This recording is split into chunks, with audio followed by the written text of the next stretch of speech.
I was carrying my husband's phone to the bathroom that morning, just the way I always did when he forgot it on the nightstand.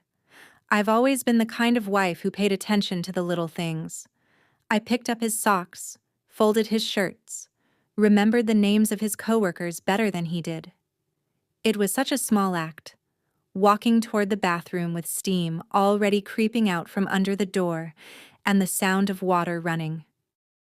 I didn't expect anything more than to place the phone on the counter by his razor where he'd see it after his shower.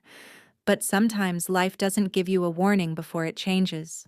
Sometimes it's just a flicker across a screen, a vibration in your palm, and suddenly you see the truth that had been sitting in your blind spot all along. That was the moment I saw it. I the name Honey flashing with a neat little heart emoji right beside it, and beneath it the words, "Can't wait for our lunch date. Same place as always." My chest tightened as if all the air in the house had been stolen away. For a second, my first instinct was the old one, the predictable one. To think I must have misunderstood. Maybe Honey was an office assistant or a cousin with a quirky nickname. But deep down, where women know the truth long before they admit it, I felt the sting of reality. This wasn't a cousin. This wasn't work. This was betrayal sliding into my life on the screen of a phone I had bought him as a Christmas gift just a year ago. By noon, when my own phone buzzed with 9 desperate calls in a row, when the same man who had kissed my cheek at breakfast was trying to reach me with a panic I could hear even without answering, I did the one thing I never thought I'd have the courage to do. I let it ring. And I smiled. Because revenge doesn't always wear sharp heels and red lipstick. Sometimes it wears an apron and holds a coffee cup. If your heart is beating a little faster right now, if you've ever had that sharp ache of realizing someone you trusted didn't value you the way you deserved, then please know this story is for you. And if you take a moment to like or leave a comment, it means more than you can imagine. Your support is what helps me keep sharing stories that remind women like us we're not alone, and we're stronger than we look. Thank you for being here. You matter. My life before that morning. My name is Claire Bennett. I'm 33 years old, and I've spent most of my life in a small New England town where the neighbors wave as you drive by, where the gossip is slow but sharp, and where everyone thinks they know your life better than you do. I've always been described as steady, dependable. The girl who married young, built a neat little life with a man who seemed charming enough, and never raised her voice in public. People said I was lucky, and sometimes I even believed them. But what people saw was only the outside of the picture, not the smudges in the corners, not the cracks starting to form under the paint. That morning, as I stood in the hallway with his phone buzzing in my hand, I thought about all the little signs I had brushed aside, the sudden late lunches that turned into dinners, the cologne I smelled faintly on him when he came home, cologne that wasn't from the bottle I had ever bought, the way he started guarding his phone the way he used to guard his car keys. I told myself stories to stay calm. He was busy. He was stressed. He just wanted some privacy. But women know. We always know, even when we don't want to admit it. And here it was, handed to me. Not by fate or by confrontation, but by a careless slip of timing while he stood under the shower, believing I was still the same old Claire. The decision I made in silence. I didn't drop the phone. I didn't storm into the bathroom demanding answers. Instead, I placed it softly on the counter where he would see it and never know that I had seen more than enough. I walked back to the kitchen, every step feeling heavier, but my mind surprisingly clear. I realized then that I was standing at a fork in the road. I could take the path I had always taken, the one of quiet denial, of giving him the benefit of the doubt until it hollowed me out completely. Or I could do something different, something that belonged only to me. That was when the strangest thought slid into my mind, almost like a whisper. Don't fight fire with fire. Fight it with silence and a spoon. It was ridiculous and poetic at the same time. I almost laughed out loud, because sometimes when life tries to crush you, humor steps in like a tiny shield, reminding you that you're not as weak as you feel. My mother always said a woman could move a mountain with a teaspoon if she had to. And I had just found my mountain. So instead of waiting for him to come out of the shower and start our day like any other, I pulled open the kitchen cabinets, took out the ingredients for breakfast, and began to plan a small, quiet act of revenge that would set the tone for everything that came after. It wasn't about hurting him. Not really. It was about taking back the power I had given away for too long, and the beauty of it was that he wouldn't even see it coming. He would sit at the table, kiss me on the cheek, and thank me for being the kind of wife who made him eggs and toast before work. He would eat every bite, maybe even take some with him for later. And then the real show would begin, far away from my kitchen, when he was supposed to be charming honey at lunchtime. The weight of years I had carried. As the eggs sizzled and the butter hissed on the pan, I couldn't help but replay the years of small humiliations I had endured with a smile. The way he dismissed my questions with a wave of his hand. The way he stayed late and called it hard work while I folded his shirts and defended him to anyone who dared to suggest otherwise. I remembered how at Christmas my sister whispered that she thought he was too attentive to a woman from his office, and I laughed it off as nonsense, only to feel a cold pang in my chest even then. I remembered my father narrowing his eyes when my husband excused yet another business trip, and I snapped back that he was just trying to give us a better life. And most of all, I remembered every single time I convinced myself that loyalty was enough to hold this marriage together, when in reality, my loyalty had become his camouflage, and my faithfulness, his shield. That was the cruelty I tasted that morning, not just the betrayal on his phone screen, but the realization that I had been his best cover story all along. I moved through the kitchen with mechanical motions, cracking eggs, buttering toast, pouring coffee. And yet, my mind was nowhere near those simple tasks. It was turning over years of moments that looked innocent on the surface, but now seemed drenched in meaning. Moments when he came home late with a faint scent of cologne that wasn't the one I had bought him. When he claimed he had grabbed dinner with colleagues but couldn't remember what restaurant. When he carried his phone into the bathroom suddenly after years of leaving it carelessly on the counter, and I had told myself it was because of work. The worst part was not that I didn't see it, but that I had seen enough to know something was wrong and still kept my eyes closed. Because I thought that was what good wives did. They trusted. They endured. They filled the gaps with patience and prayers. And while I was busy pretending everything was fine, he was busy pretending too. Except his pretending wasn't about keeping peace. It was about keeping lies alive. That realization sank into me like a stone.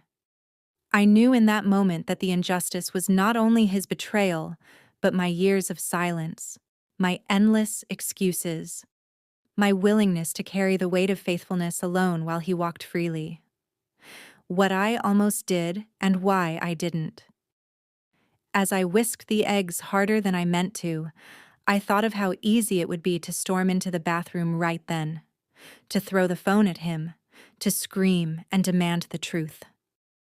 But I had played that scene in my mind before, and I knew exactly how it would end. He would deny. Meaning he would twist. He would turn my anger into a performance of paranoia. He would laugh and call me dramatic. And if he admitted anything at all, it would come wrapped in accusations that I drove him to it, that I hadn't been attentive enough, that I was the reason he strayed. I knew that script by heart because men like him wrote it with the same pen across different marriages, and I had no intention of letting him direct me into that role again. Instead, I breathed. I stirred the mixture until it was smooth, and I decided that my weapon would not be my voice, but my silence. Because silence leaves room for patience, and patience leaves room for plans. In that moment, I realized that quiet dignity could strike sharper than the loudest rage if I chose the right moment to reveal it. Ian, my mother used to say that a woman could move a mountain with a teaspoon if she had to. And as I stood there with a spoon in my hand, I finally understood exactly what she meant. But the breakfast he'll never forget, when he finally walked out of the bathroom, fresh and humming, water still dripping from his hair, his smile was as casual as ever. He leaned down to kiss my cheek the way he always did, as if nothing in the world had shifted. He sat down at the table, fork in hand, eating his breakfast with the same satisfaction as every morning. He even slipped some into a little container for later, just like he often did, completely unaware that everything had already changed. He thought he was still married to the same woman who would defend him, who would close her eyes, who would smooth the wrinkles in his stories and silence the doubts that tried to reach her heart. But I was no longer that woman. Not after that morning. Not after that message. Not after realizing that silence could belong to me instead of to him. As I wiped down the counter and watched him eat, I felt something close to relief. A lightness that came not from forgiving him, but from finally forgiving myself for carrying his lies for so long. I had prepared that breakfast with more than just butter and eggs. I had added a small, harmless ingredient that would ensure his stomach would betray him at the most inconvenient moment. Nothing dangerous. Nothing that would harm him permanently. Just enough to make sure his lunch date with Honey would be cut dramatically short. Years of injustice had just turned into one quiet act of justice. And though he did not know it yet, the balance had already begun to shift in my favor. I promised myself that nothing would ever return to the way it had been. The questions that haunted me. As I stood in that kitchen, watching him finish his breakfast with the same careless satisfaction he had shown for years, my mind spun with a storm of questions I had never allowed myself to ask out loud. What if I confronted him, and he laughed in my face, calling me paranoid as he had done so many times before when I asked about his late nights? What if I screamed, cried, and demanded the truth, only to be met with his familiar wall of lies? A wall so solid I could pound on it until my fists bled and still never break through. What if I said nothing and carried on as if I had not seen that message, sliding back into the silent prison I had built for myself brick by brick with loyalty, hope, and denial? Each scenario played out in my head in fast, merciless detail, and each one left me weaker, smaller, more humiliated than before. Until finally one last what if rose above the rest like a lighthouse in the fog. What if I didn't fight his lies with tears, but with patience? What if I didn't beg for respect, but quietly demanded it with actions he could not twist into weapons against me? That thought lodged itself inside me like an anchor. The longer I turned it over, the more it steadied me, because I knew from the first moment I saw that message that I was not going to play the scene he expected. He thought I would confront him, lose control, become the angry wife he could dismiss as unstable. And in some cruel way, that would have made his path easier, because anger can be laughed at, tears can be mocked, but silence cannot be argued with. Silence unnerves men like him because it refuses to give them a script to perform against. The power I found in stillness. The more I pictured his smug denials and his tired excuses, the more certain I became that my revenge would not come in the form of shouting, but in the form of stillness. A stillness that carried a plan sharper than any weapon I had ever held. While I stirred the coffee and set the plate before him, I felt the first real spark of power that I had felt in years, because I had finally chosen a role in this story that belonged to me. Humor found its way into my thoughts in the oddest way. Maybe because women my age learned to laugh in the face of despair just to survive it. I thought of my mother's old saying about teaspoons and mountains, realizing that my teaspoon had already begun its work that morning. A tiny dose of justice stirred into scrambled eggs, disguised under the smell of butter and toast, was going to become the nudge that shifted the mountain he thought he was standing on so securely. The picture of him sitting across from his precious honey at lunch, squirming and sweating, desperately trying to keep up his act while the consequences of my quiet plan caught up to him, made me smile for the first time that morning. Not because I wanted cruelty, but because I wanted balance. And balance has a way of tasting sweeter than revenge when you've been starved for it. It struck me then that the real joke was on him. He thought I would never notice, never act, never change. When in truth, I'd already stepped out of the role he wrote for me and started writing my own. The moment he sealed his fate. By the time he pushed his chair back, kissed me again as if I were still the same trusting wife, and gathered his things for work, I had made my decision as firmly as I had ever made one in my life. I wasn't going to chase him. I wasn't going to beg for honesty. And I wasn't going to let him turn me into the fool he thought I was. Instead, I was going to let him walk out that door with the false confidence that his world was still intact, carrying not just his briefcase and his phone, but also the consequences of the breakfast I had lovingly prepared. Consequences that would follow him to lunch and meet him at the very table where he thought he could hide me out of sight. I smiled as I handed him his coffee, knowing he had no idea that the woman who stood before him was no longer his cover story, but his reckoning. As the door closed behind him, I felt lighter than I had in years, because the quiet decision had been made and there was no turning back. The breakfast that changed everything. The table looked warm and inviting, the kind of breakfast spread any husband would be glad to wake up to. As I set the plate in front of him with the same soft smile I had worn 1,000 times before, he had no reason to suspect that everything about this morning was different. He dug into the eggs with that careless appetite he always had, complimenting the flavor in the laziest way, barely lifting his eyes from the plate. I stood across from him, sipping my own coffee, pretending to be absorbed in the newspaper, but secretly watching every forkful he lifted, every sip of juice he took, and every crumb of toast he buttered. I watched with the same calm patience of a woman who finally knew the upper hand was hers. The steam rose from his cup, the clink of silverware filled the room, and he chewed and swallowed with the relaxed rhythm of a man who thought the world was still arranged in his favor. As he ate, my mind drifted through the years when I had watched him at this very table and told myself that if I just kept cooking, cleaning, smiling, and forgiving, he would notice the effort. He would value the devotion. He would treat me as his partner instead of his background. Yet all those breakfasts had been stepping stones toward this one. The morning when my apron wasn't a sign of service, but a shield of quiet defiance. He didn't realize that while he filled his stomach, I was filling my heart with something I hadn't tasted in a long time: control. The steady kind that doesn't shout or slam doors, but waits patiently for its moment to be recognized. For once, I wasn't wondering if he loved me enough.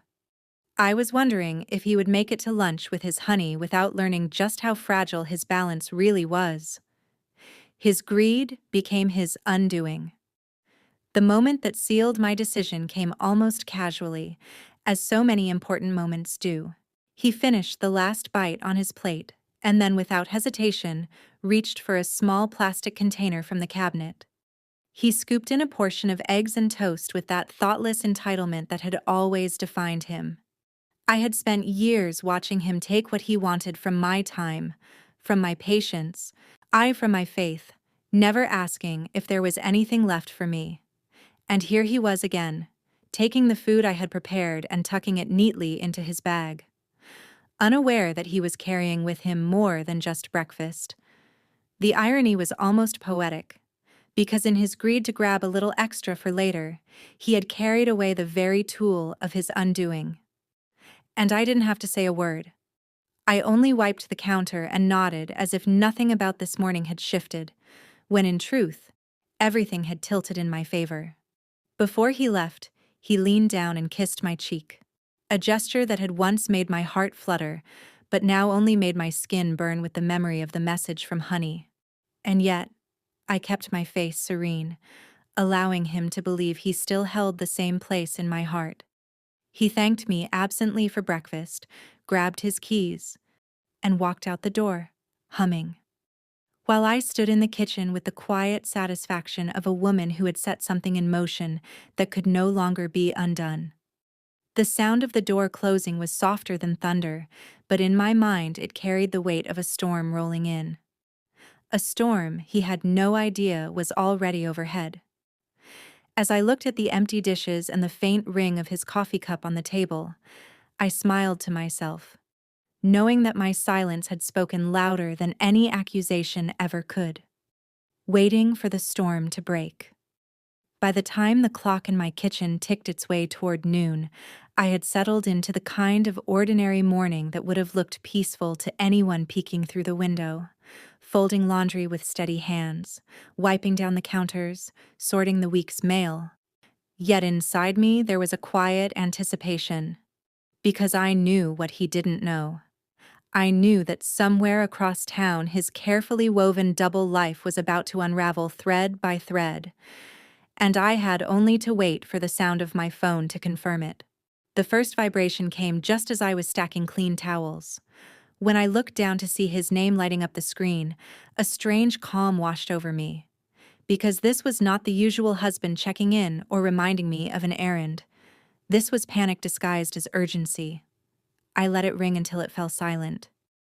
Tucking another folded towel into the linen closet with a satisfaction I had never felt before. Moments later, it buzzed again. And again.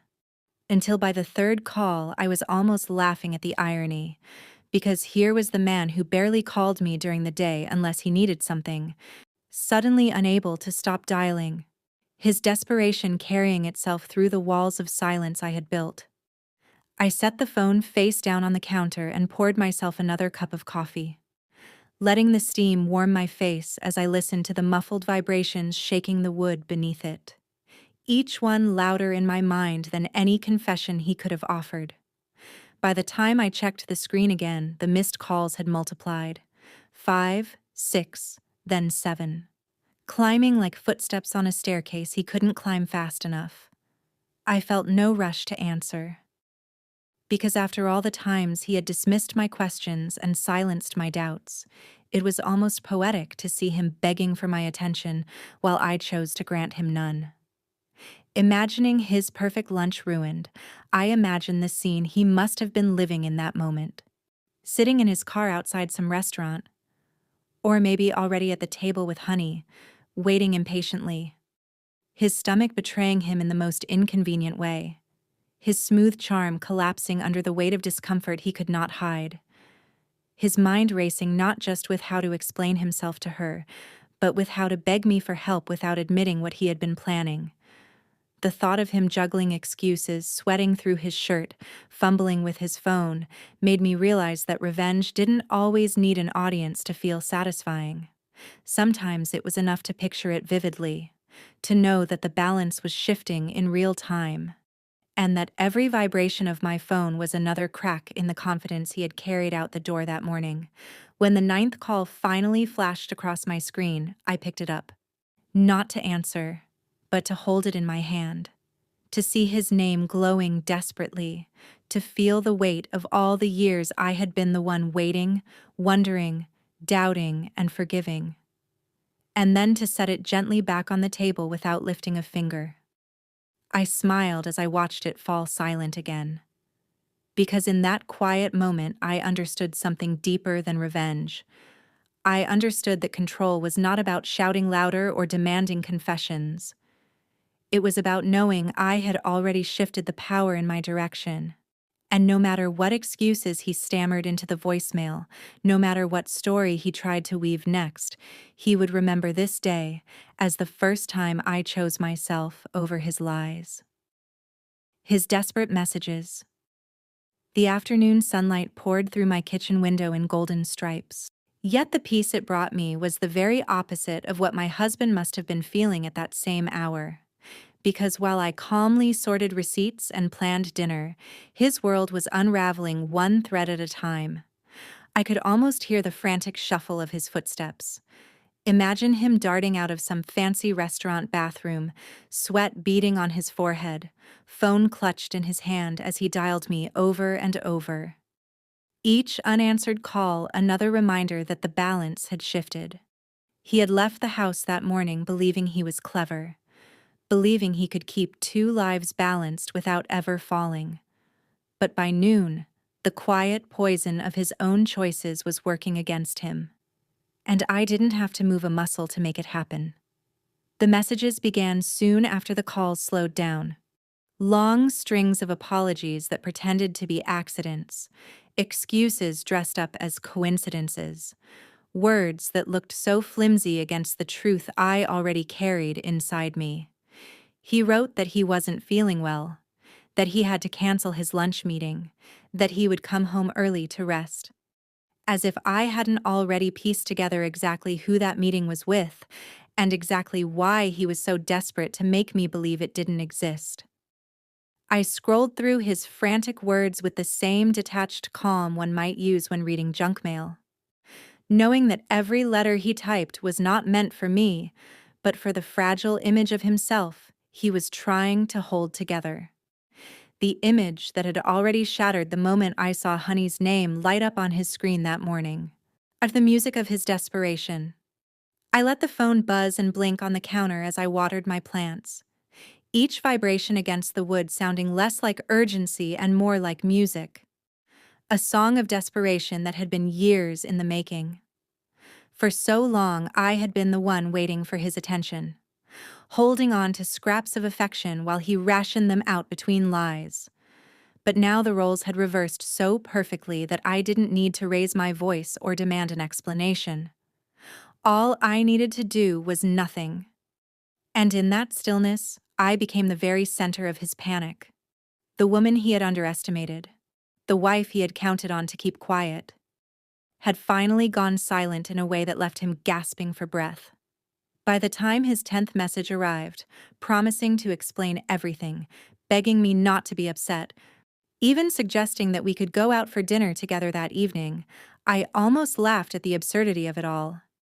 The same man who had been planning a secret lunch date with his honey was now scrambling to reframe me as the most important person in his life. Not out of love, but out of fear. I savored the bittersweetness of that irony like a strong cup of coffee. For once, it was not me twisting myself into knots to understand him. It was him tripping over his own excuses to try to reach me. And the simple truth was that I had no intention of answering. Because some lessons are not taught through words. They are taught through silence. And in that silence, I felt the steady rise of my own strength. The evidence I found. When the house finally settled into the kind of afternoon quiet that only comes after hours of unanswered calls, I sat at the kitchen table with my coffee gone cold and pulled his tablet closer. A device he often left lying around without thinking, because he assumed I would never look. And for years he had been right. But that day, curiosity was no longer weakness. It was survival. As I tapped through the familiar apps, the threads of his double life began to unravel before my eyes. Calendar notifications showed long lunches tucked neatly between meetings that didn't exist. Messages pinged with a casual intimacy that no coworker would ever dare use. Even receipts for dinners at restaurants I had never been invited to, their names glowing like neon signs pointing toward every lie I had swallowed. With each discovery, I felt less broken and more steady, because the betrayal that had once felt like a wound now looked like evidence. And evidence was something I could use. Scrolling through those details, I realized that Honey wasn't just a flirtation or a passing mistake. She was a fixture woven into his routines, with a confidence that came only from repetition. The way her name appeared at the same hour week after week. The way the charges on our joint card aligned with his sudden late nights. the way he had adjusted his entire schedule around keeping her close and me in the dark.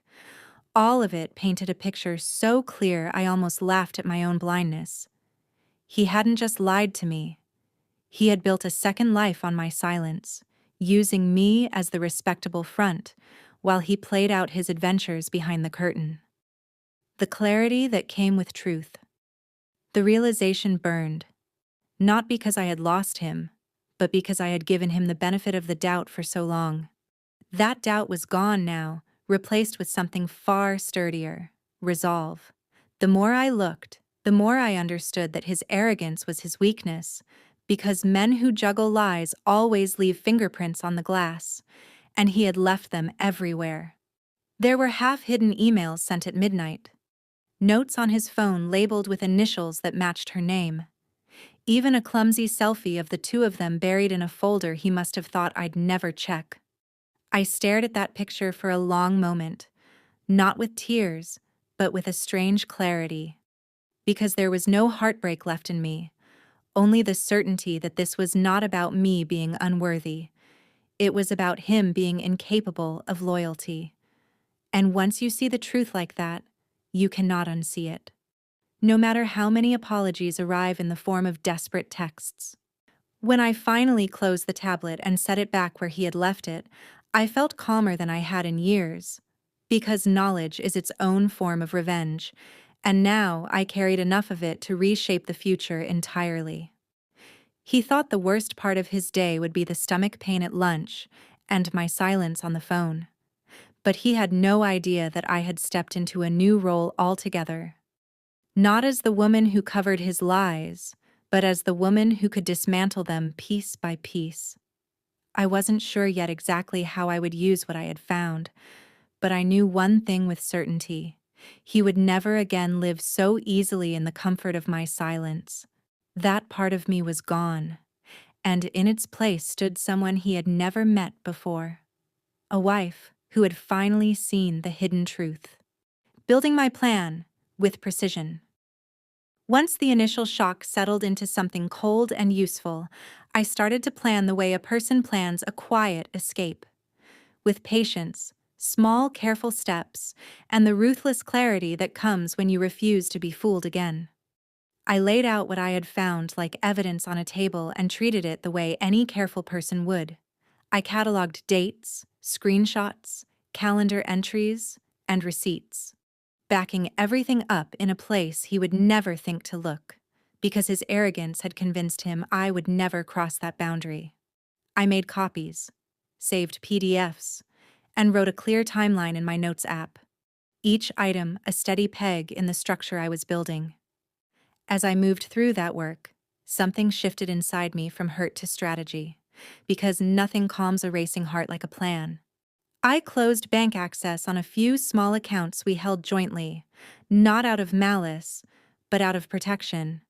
Because the same hands that had hidden lunches and secret dinners had also had access to the kind of joint decisions that could throw me into chaos if I did not move first. While some women might call that cold, I called it survival. The kind that preserves dignity by keeping choices intact. I also prepared the softer parts of the plan. Boundary letters typed in plain language and saved in drafts. A message to his HR framed not as revenge, but as a factual note about potential conflicts of interest and policy violations. An appointment with a lawyer that I scheduled for the simple purpose of knowing what my rights were and how best to protect myself if things went worse. All of this I did with my hands steady and my voice quiet. One, because dignity is not loud. It is precise and insistently reasonable. A moment to connect with you.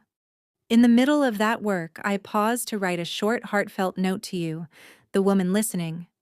Because when a woman chooses herself in silence, it can feel lonely, and your support matters more than you know. If this story moves you, a like or a small comment helps keep more tales like this alive. It helps other women feel seen, and it reminds me that none of us are really carrying our burdens alone. After that small breath, I returned to my spreadsheet and to the little practical things that make a plan real.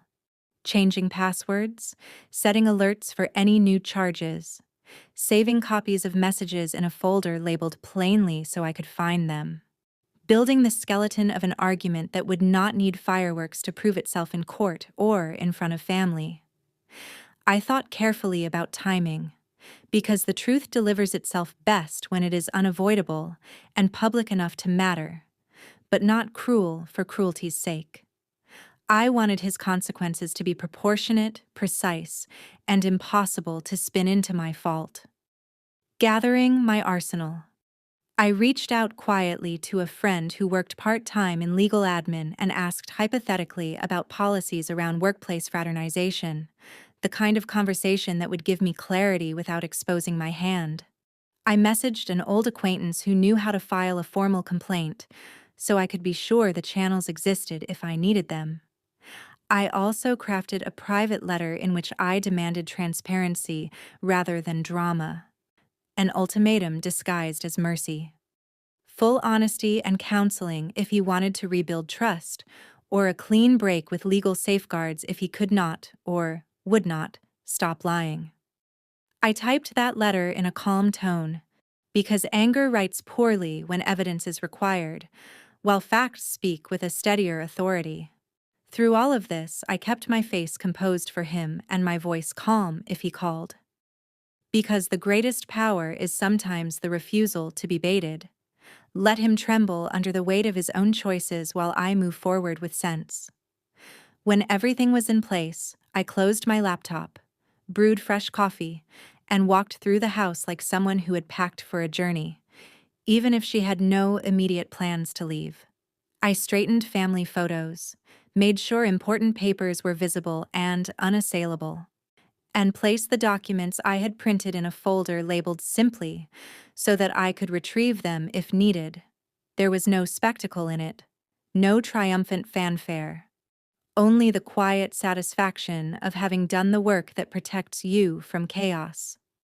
The calm after the storm I created. As I ran a hand over the wood of the kitchen table, I felt a softness that was not surrender, but the calm after a storm you chose to meet with intention. I had not entered this plan wanting to ruin a life. I had entered it wanting to stop being the silent witness to my own undoing. And in that steadiness, I found a kind of unexpected freedom, the knowledge that I had the tools to demand respect without begging for it, and that sometimes dignity simply needs teeth to be heard. The next morning arrived with the same quiet rituals as any other day. Sunlight creeping across the kitchen floor, the sound of birds outside the window, the smell of coffee rising in the air. And yet I knew in my heart that nothing about this day was ordinary. Because today I would put my plan into motion with the same steady silence that had carried me this far. While he left for work, humming as though the world still belonged entirely to him, I slipped into the calm rhythm of my strategy. I sent out the carefully prepared email to HR, attaching the screenshots and calendar entries with a brief note written in plain, factual language, not dripping with accusations, but precise enough to demand attention. I didn't need to shout or throw accusations into the air. The document spoke louder than any anger could. And I knew the weight of policy would do the work I no longer had to, and the machinery of justice. By midday, confirmation arrived, a short reply thanking me for bringing the matter forward and promising to investigate promptly. I could almost picture him sitting at his desk, oblivious to the storm now hovering over his shoulder, unaware that the world he thought he controlled was already tightening around him. Honey, as I suspected, grew suddenly quiet, her once playful messages dwindling into nothing as soon as scrutiny began to flicker across their arrangement, because people like her thrive in shadows but vanish in the light of exposure. He had thought himself untouchable, balancing two lives without fear of consequence, but now he faced questions he could not answer and policies he could not bend. And the silence I kept at home was matched by the silence on her end, I leaving him to juggle panic with no partner to reassure him. I imagined the expression on his face when he realized his name had been called into a meeting room, his supervisor across the table with printed pages in hand, his heart racing as he tried to calculate how much I knew. The cruel poetry of it all was that I didn't even need to be there to deliver the blow. I didn't need to raise my voice. I didn't need to shed a single tear in public. Because the truth was strong enough to stand without me. And in that knowledge, I found a satisfaction deeper than anger. The satisfaction of knowing he had done this to himself. And all I had done was hold up the mirror. His return home. That evening, when he finally walked through our front door, the weight of the day showed in every line of his body. His shoulders slumped, his face pale. And though he tried to summon a weak smile, it fell apart the moment our eyes met. He didn't speak at first, and he didn't need to, because silence filled the room with more truth than words ever could. I set down my book, looked at him with the calmness of someone who no longer needed to beg or plead, and I let him carry the burden of the day without offering him relief, because sometimes justice doesn't roar or thunder. It simply waits until the guilty collapse under their own weight. In that moment, I understood that the public consequence had already been delivered, and all that remained was how he would choose to live in the ruins of his own making. He stood in the doorway that evening as though the weight of the entire day had drained the strength from his bones, his tie loose, his shirt wrinkled, his usual air of confidence replaced by a silence that seemed to beg for mercy without daring to ask aloud. For the first time in years, he did not walk into the house with the swagger of a man certain of his place. He slipped inside like a boy who had been scolded too sharply and now feared another blow. Watching him crumble, I watched him carefully, noting the way his eyes darted to the floor, the way his hands fidgeted with his briefcase, the way his breathing sounded shallow and uneven. I realized that this was the version of him I had never been allowed to see. Stripped of arrogance, stripped of excuses, standing small in the presence of the woman he had always underestimated. When he finally spoke, his words tumbled out in broken circles. Apologies that sounded rehearsed, yet empty. Explanations that contradicted one another before they even reached my ears. Promises of change so flimsy they evaporated before they could settle in the air. I did not interrupt. I did not raise my voice. I let him spill every hollow sentence until the room was flooded with them, because the more he spoke, the clearer it became that he had no real defense left. Then, when his words finally slowed into silence, I calmly told him what he did not expect. That I already knew. That I had seen enough to end the conversation if I wanted. That his second life was no longer hidden in shadows. And that from this moment forward, the only thing he would be allowed to offer me was complete transparency, or nothing at all. The truth I laid bare.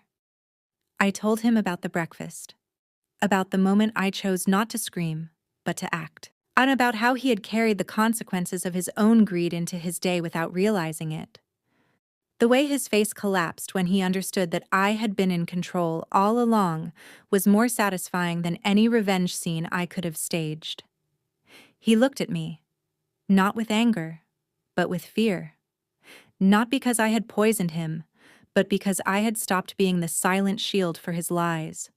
For a moment, I saw him as he truly was. Small, fragile, terrified of losing the comfort he had mistaken for love. I demanded the spare keys, the shared credit card, the passwords to our accounts, not out of rage, but with the calm authority of a woman who no longer negotiates her dignity. To my surprise, he handed them over without protest, as though he knew there was nothing left to bargain with. That night, the house was wrapped in a silence heavier than any argument we had ever had. But it was not my silence that weighed on him. It was his own. Because for the first time in our marriage, he had nothing to cover himself with. No clever excuse, no dismissive laugh, no quick deflection. The new balance of power. He went to bed early, curled at the far edge of the mattress like a guest too timid to take up space, and I lay awake staring at the ceiling, understanding that the power had shifted completely. Not because I shouted him into submission, but because I had taken the one thing he relied on most, my blind trust. He was no longer the man who strutted through our home with entitlement. He was no longer the husband who believed his lies were invisible. He was a man who had been caught, exposed, and left to face the consequences of choices he thought he could hide forever. And I was no longer the wife who waited in silence. I was the woman who had taken back her voice by choosing when and how to use it. As I listened to his uneven breathing in the dark, I felt something I had not felt in years.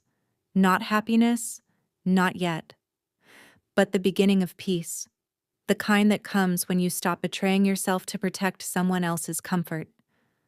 I didn't know what tomorrow would bring, whether he would try to rebuild what he had broken, or whether this was simply the beginning of the end. But I knew one thing with absolute certainty. I would never again be the woman who carried his secrets while he lived freely in the light. That version of me was gone, and in her place stood someone stronger. Someone who had learned that silence could be a weapon sharper than any scream. Someone who understood that justice doesn't always announce itself with thunder. Sometimes it arrives quietly, with a breakfast plate and a smile, and waits patiently for the truth to do its work.